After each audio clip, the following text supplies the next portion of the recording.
As you sit here today, reflect on this. Whose voice is the loudest in your life right now? If it isn't yours, what can you do to reclaim that space? Because your voice matters. It deserves to be heard, not just by others, but by you. When you give yourself the permission to lead, to choose, to simply be, you'll find that your path, whatever it looks like, is one that brings a deep, authentic fulfillment that no one else's approval could ever match. Have you ever stopped to think about how many of your decisions are truly your own? We like to believe we're independent thinkers, free to choose our own path, but the reality is that influence is everywhere, creeping into our thoughts, shaping our choices. It's like a gentle breeze, sometimes barely noticeable, yet powerful enough to steer the course of our lives if we're not careful. From the moment we're born, we're influenced. Our families instill their values in us, telling us what's right and wrong, what's acceptable and what's not. As children, we learn to absorb and follow these messages because, well, our parents know best, right? But as we grow, this influence doesn't just disappear. It changes form. It might come from friends, peers, teachers, and even strangers. It could be as blatant as a friend pushing you to take a sip of that drink at a party, or as subtle as a comment like, "You're so much smarter than that. Why would you waste your potential on a job like that?" And it's not just people, it's society as a whole. What's considered normal, what's considered success. Think about how media portrays the ideal life. The big house, the fancy car, the perfect body. How often have you felt like you're not measuring up to those standards? Like maybe if you just worked a bit harder or made a few different choices, you could fit that image too. But here's where influence becomes dangerous. It starts to blur the line between what you truly want and what you've been told you should want. I want to ask you something, and I want you to really think about it. Are your goals truly yours, or are they a reflection of what someone else expects from you? I've met countless people who spent decades chasing a dream that was never really theirs. Lawyers who would rather be writers, doctors who dreamed of starting a small business, and engineers who longed to be musicians. Why didn't they follow their true passion? Because somewhere along the way, the voices around them convinced them that their dream was unrealistic, that their true desires were less important than stability or prestige. Let me share a story with you. There was a young woman I once worked with. Let's call her Sarah. Sarah grew up in a family of doctors, so naturally, she felt she had to follow that path too. Everyone admired her, praised her for being smart and responsible. She made it through medical school, but every step of the way, something felt off. She wasn't excited about it. She was going through the motions because everyone expected her to. When she finally had the courage to ask herself, why am I doing this? She realized it was to make her parents proud. But when she dug deeper, she found that she never wanted this for herself. She was passionate about photography, something her family dismissed as a hobby. What happened next? Took a lot of courage, but she decided to pivot.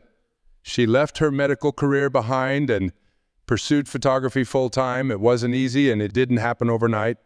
She feels alive and connected to what she does every single day. And here's the best part. Her family, who once doubted her decision, now sees the joy she radiates, and they support her fully. The point is, influence doesn't just shape our actions.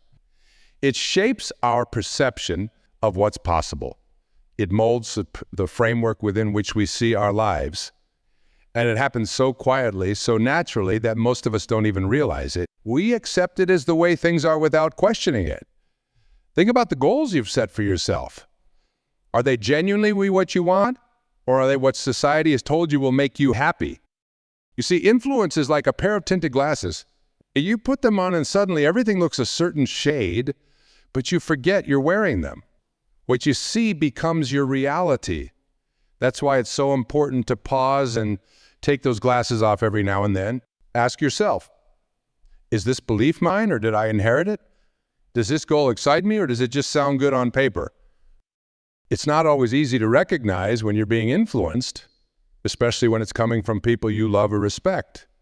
You don't want to disappoint them. You don't want to be the odd one out. But here's the thing. Being aware of these influences is the first step to regaining control over your own life. When you become conscious of who or what is shaping your thoughts, you give yourself a chance to question it, to say, wait, is this really what I want? And that's powerful. Now, I'm not saying you should ignore everyone's advice or become immune to influence. No one can. And frankly, some influences are positive and can help us grow. But the key is to become aware, to decide for yourself based on your values and desires, rather than blindly following someone else's roadmap for your life. Because if you don't take control, someone else will. And that means you end up living a life that's a shadow of what it is. Imagine waking up one day, years down the road, and realizing that you spent your entire life trying to live up to expectations that were never yours. It's a sobering thought, isn't it? But you don't have to let that happen. You have the power to choose differently, to be more aware of who or what is steering your ship. Take a moment today, right now, even ask yourself, what do I really want? What makes me come alive? You owe it to yourself to honor that answer, whatever it may be. Because at the end of the day, the only one who can truly define what your life should look like is you. And when you take back that power, when you decide to live according to your own truth, there's no force strong enough to pull you off course. So I encourage you to start small. Notice where you feel pressure to act a certain way or where you sense you're holding back because you're afraid of what others might think. Begin to recognize those influences. Awareness is the first step, but it's a step that can lead to profound change. Have you ever felt certain that you were in control? Only to look back and realize that you were actually being influenced by things you hadn't even noticed. There's a concept called the illusion of control. It's the belief that we're making our own choices, that we're the ones in charge. But so often, that sense of control is just an illusion, something we convince ourselves of while subtle forces steer us in directions we might not have chosen if we were truly free. Think about social media, for instance. Platforms like Instagram, Facebook, and TikTok were designed to connect us, but they're also masters at subtly guiding our behavior. When was the last time you scrolled through your feed and suddenly felt the need to buy something you hadn't thought of 5 minutes before? Or maybe you decided to post a picture, not because you genuinely wanted to share a moment, but because you noticed everyone else sharing theirs and didn't want to feel left out. You might think, that's just a small thing. It's not really influencing me. But these small things add up.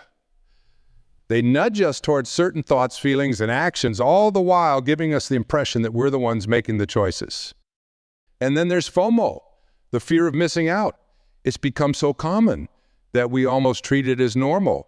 You see your friends posting pictures at a party, and suddenly you feel like maybe you should be there too. You see people raving about the latest tech gadget, and you start wondering if your current phone is outdated. You see posts about people starting new projects or businesses, and even if you were content before, you start questioning whether you're doing enough with your life. Because these thoughts genuinely yours? Or are they just reactions to the cues you're being fed? Let me give you an example. I once met a young man who was convinced that he was living life on his own terms. He prided himself on being a free spirit, someone who didn't follow the crowd. Yet when we dug deeper, it turned out that many of his so-called independent choices were actually responses to trends he'd seen online. He dressed a certain way because it was the style he saw being liked and praised on social media. He bought books that were being hyped as must-reads by influencers, even though he didn't particularly enjoy them. He was, in many ways, being led by the very crowd he thought he was resisting. So, when was the last time you made a decision that felt like it truly belonged to you? Not influenced by what your friends were doing, not shaped by what was trending, but something that arose from your own thoughts and desires? It's a tough question because influence is everywhere. It's in the way news is presented to us, the way products are marketed, the way success is defined. We live in a world where it's easy to believe we're free, even as we follow cues laid out for us by others. Recognizing this illusion of control is essential to breaking free from it. Because as long as you think you're the one steering the ship, you won't question the directions.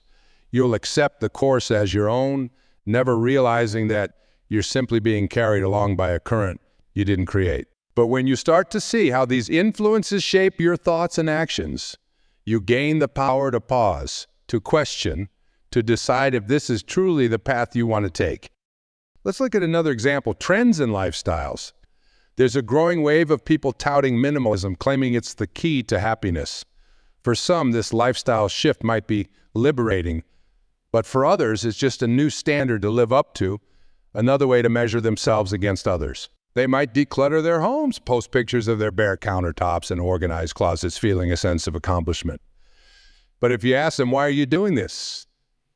They might not have an answer beyond, because it's what everyone's doing. They've traded one set of expectations for another, still chasing a standard set by someone else. And it's not just about trends or social media. Think about the decisions you make every day. Are you choosing your career because it excites you or because it's what's expected? Are you living in a certain city because it feels like home or because it's where you're supposed to be? Even the food you eat, the way you spend your free time. How much of it is shaped by what you've been told is right or good? The illusion of control is powerful because it's subtle. You don't notice it until you really start paying attention. It's like being in a car that's on autopilot. You think you're driving, but the car is following a preset route. It's only when you try to turn off that path that you realize just how little control you actually have. Awareness changes everything. Once you see the strings that are being pulled, you can decide whether you want to cut them. You can start questioning each decision, each thought that crosses your mind. Is this truly what I want? Or is it something I've been led to believe I want? It takes courage to ask that question, and even more courage to act on the answer. Breaking free from the illusion of control doesn't mean rejecting everything you've ever been influenced by. It means becoming conscious of those influences and choosing for yourself what to keep and what to let go of. It means taking a step back and observing your own behavior, your own thoughts, almost like you're watching yourself from the outside.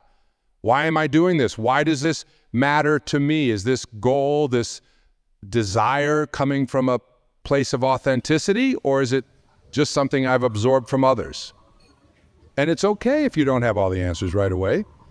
The point is to start questioning, to start noticing. When you do that, you'll begin to see how often you're acting not out of freedom, but out of habit or expectation. You'll start to recognize when you're being nudged in a direction that doesn't feel right. And that's when real freedom begins, not when you follow a path blindly, but when you see the path clearly and still decide to walk it because it's what you choose. There's no quick fix, no easy formula for breaking free from the illusion of control. It's a process, a practice of becoming more attuned to yourself and less reactive to what's going on around you. But each time you catch yourself making a decision that feels like it's not entirely your own, that's a victory. Each time you pause and say, is this really me? You're reclaiming a bit of your power.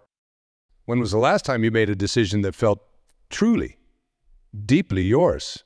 If it's been a while, that's okay. What matters is that you start asking now. Because the more you ask, the more you'll begin to hear your own voice amidst all the others. And when you listen to that voice, your real voice, you'll find a freedom that no illusion can take away. Have you ever noticed how difficult it can be to hear yourself think when you're surrounded by noise? Not just physical noise, the blare of traffic, or the hum of a crowded room, but the noise of opinions, judgments, and expectations that constantly swirl around you. It's like trying to have a conversation with yourself in the middle of a shouting match.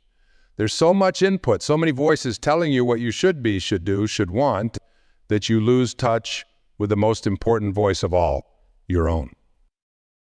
So how do you find that voice again? How do you listen to yourself amidst all the external clamor?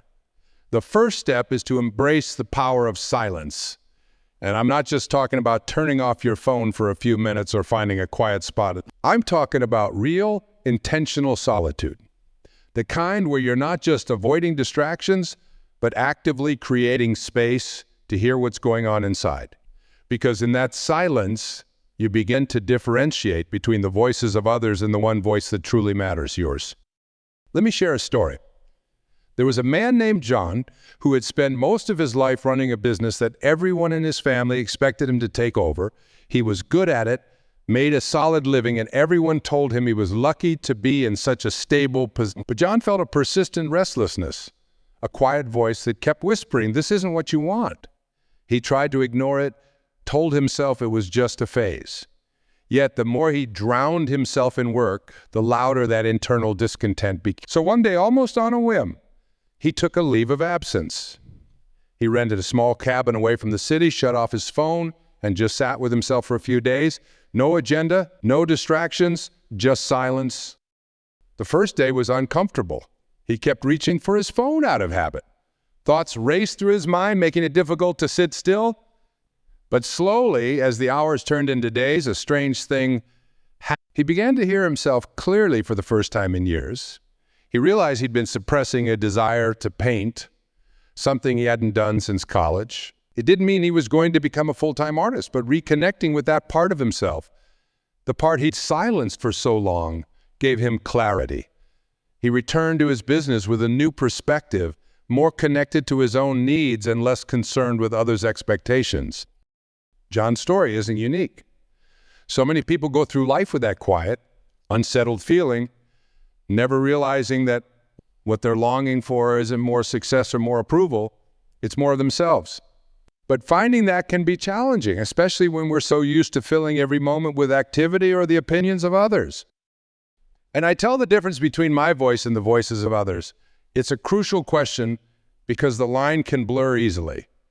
You might think you're choosing a certain career, a particular relationship, or even a way of living because it's what you want. But are you sure? Or could it be that you're still carrying around the voices of a parent who told you what a real job looks like, or a friend who set an example you feel pressured to follow? This is why spending time alone, real quality time, is so important. Not just 5 minutes here or there, but dedicated time where you step away from everyone else's input and just sit with yourself. It's not about isolating yourself from the world. It's about giving yourself the chance to reconnect with what's inside of you. When was the last time you took a long walk by yourself without music or a podcast playing in your ears? When did you last sit with a notebook and write?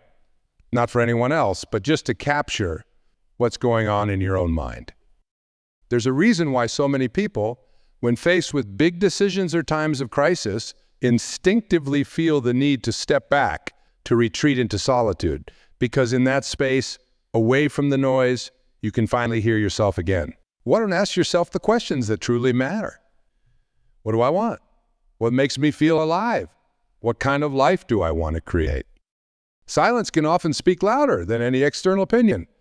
It gives room for your true desires, fears, and aspirations to surface. I once knew a woman, Ellen, who found herself at a crossroads in her career.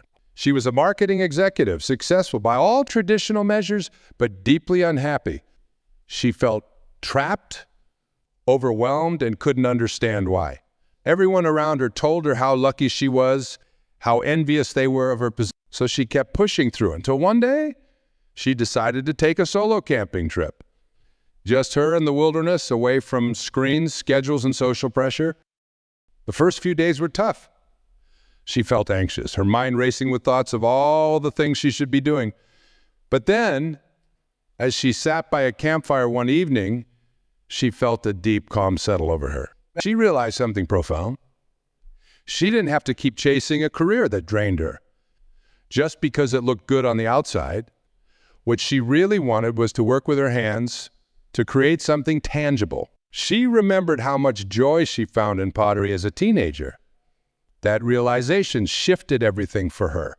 She didn't quit her job immediately, but she started carving out time for pottery classes, eventually building a small studio at home. That one act of listening to herself, of acknowledging her own voice, brought her more peace and fulfillment than years of climbing the corporate ladder ever had. The process of finding your voice isn't about making drastic changes overnight. It's about taking the time to listen, really listen to what's within you. It's about recognizing when you're acting out of habit, fear, or obligation, and asking yourself, is this truly what I want? It's about honoring your own thoughts and feelings, even when they don't align with what's expected or accepted. So I encourage you, say it tight, I carve out a little bit of silence in your day. It doesn't have to be a grand retreat to a cabin in the woods.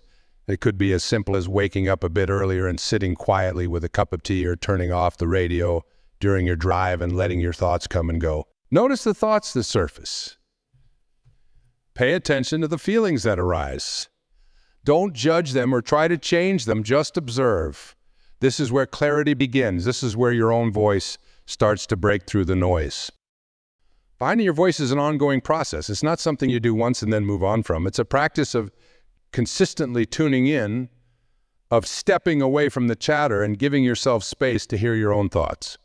You may find as you continue to do this that your voice becomes clearer, more certain, and more confident.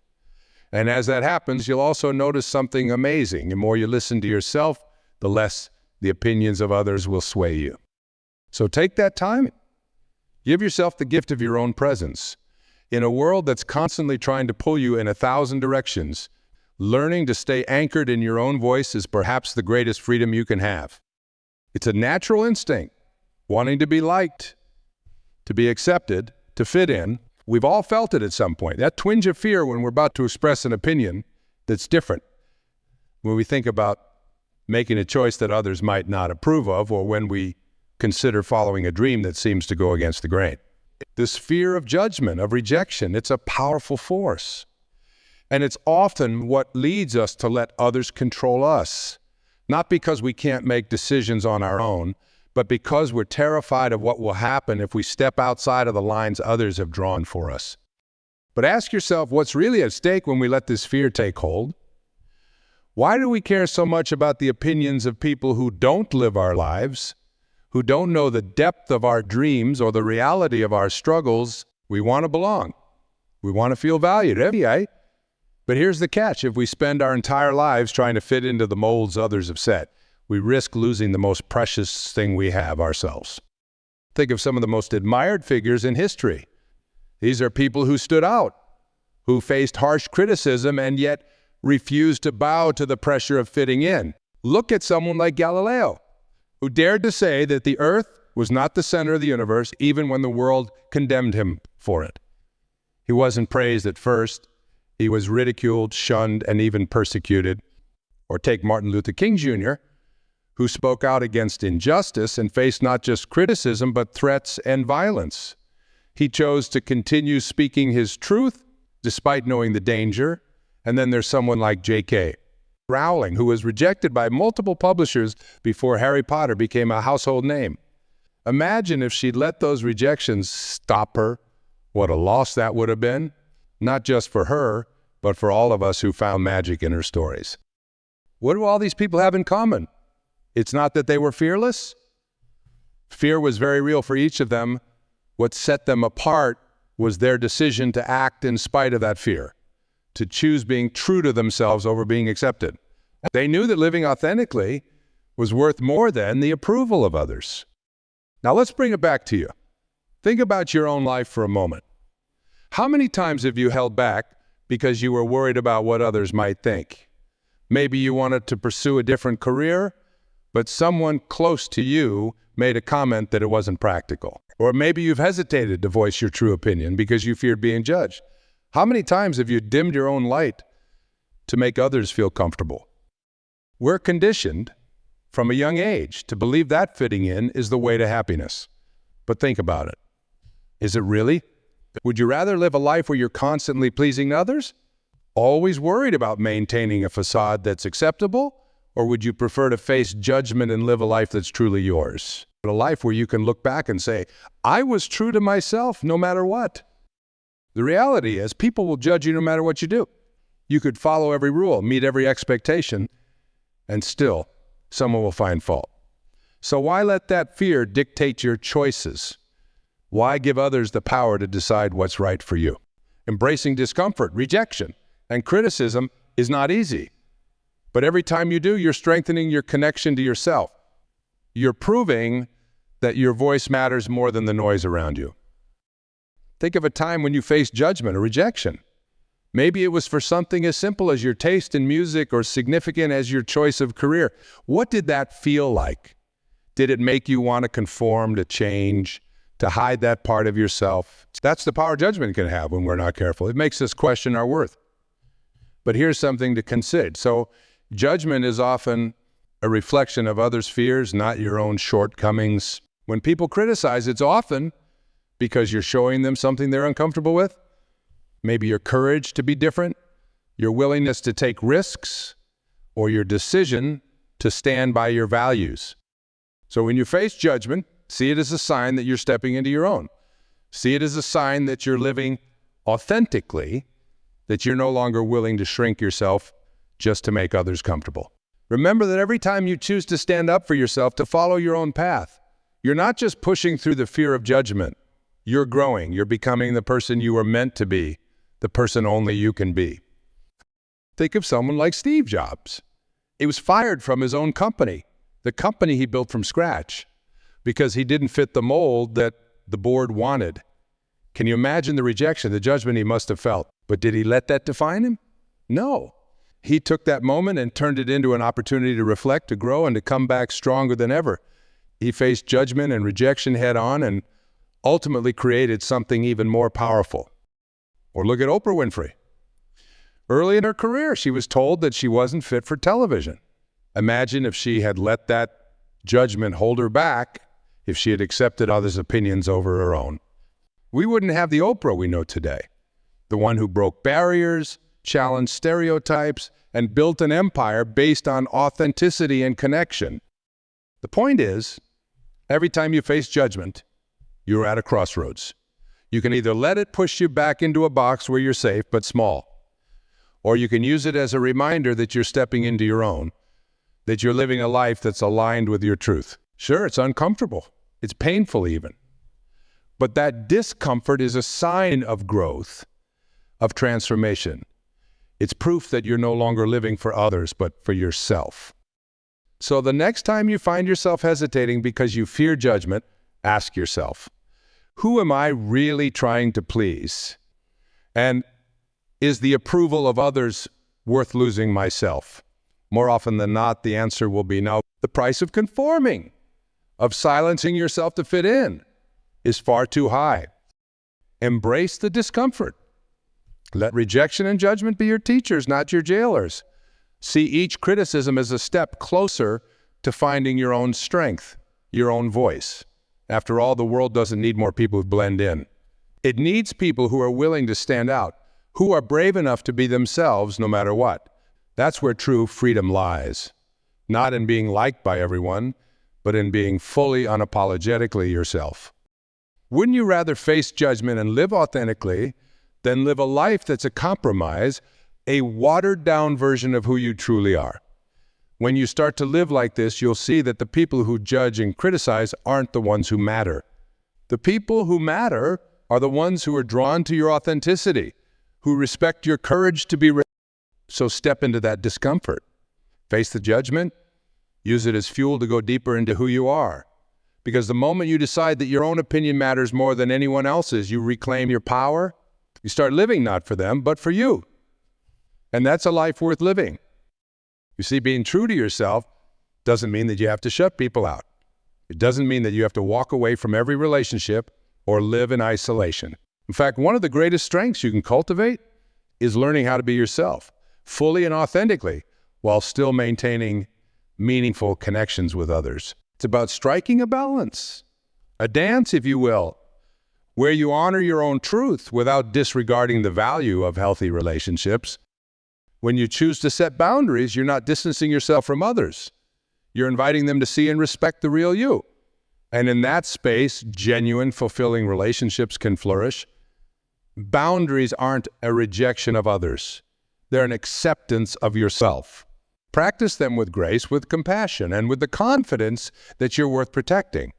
Because today we've discussed how subtle influence can shape our lives, sometimes without us even realizing it. We talked about how peer pressure, societal norms, and even the expectations of those we love can gently nudge us away from our authentic. But being aware of these influences is the first step to regaining control. When you recognize what's shaping your decisions, you're no longer a passive passenger in your own life. You become the driver, steering your choices in the direction that feels right to you. And then there's the fear of judgment, of not being enough, of losing approval. But here's what I want you to take away. Fear only has as much power as you give it. The people who seem fearless, who stand firm in their truth, they aren't without. They've simply learned to walk alongside it. When you face that fear head-on and choose to act from a place of authenticity instead, you send a powerful message to yourself and to the world that your voice, your values, and your sense of self are stronger than any opinion that might come your way.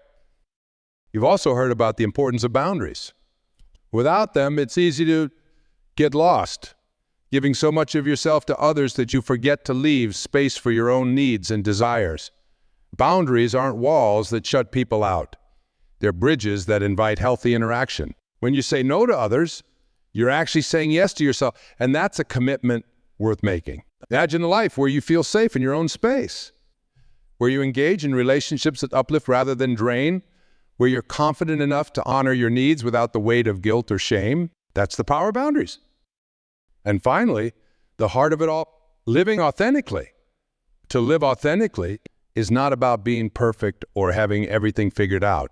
It's about making a conscious choice to listen to your own voice, even when it's just a whisper. It's about making decisions that resonate with who you are, not who others want you to be. Authenticity doesn't mean the absence of influence or the eradication of fear. It means recognizing these things and still choosing to honor yourself. So as we come to a close, I want to leave you with a challenge. From this day forward, make one decision that is entirely your own. No matter how small it may seem, whether it's choosing to spend an evening alone, when everyone expects you to be social, or voicing an opinion you've kept silent about, let it be yours. Just yours. Free from expectation, free from fear. Take that small step and see how it feels.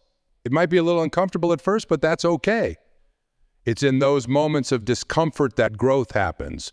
With each decision you make, no matter how insignificant it may seem, you're taking one step closer to reclaiming yourself. Because the truth is, you are not here to live a life dictated by others. You are here to live a life that is unmistakably yours. So go ahead, take that first step. Make one choice that is entirely your own, and let that be the beginning of a life that reflects your true self, unshaken by the voices around you. Because the world needs you, not a reflection of everyone else's expectations, but you.